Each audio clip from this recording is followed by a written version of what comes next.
साताऱ्यात उभं राहतंय न्यू महाबळेश्वर। या 529 गावात उभारले जाणार देशातील सर्वात मोठे इको टुरिझम हब।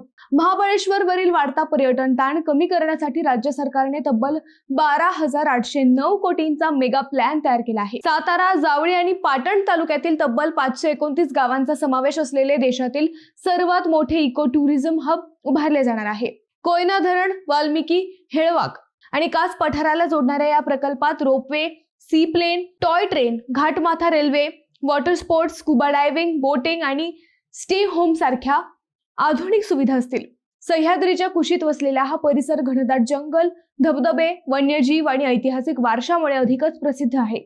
आता या प्रकल्पामुळे रोजगार, पर्यटन, व्यवसाय आणि स्थानिक अर्थकारणाला मोठी चालना मिळणार आहे। पहिल्या टप्प्यात 235 गावांचा विकास होणार असून संपूर्ण प्रकल्प 2049 पर्यंत 100% पूर्ण करण्याचे लक्ष्य आहे। तर मग मंडळी, न्यू महाबळेश्वर महाराष्ट्राच्या पर्यटनाचा गेम चेंजर ठरणार का? तुमचं मत आम्हाला नक्की कळवा।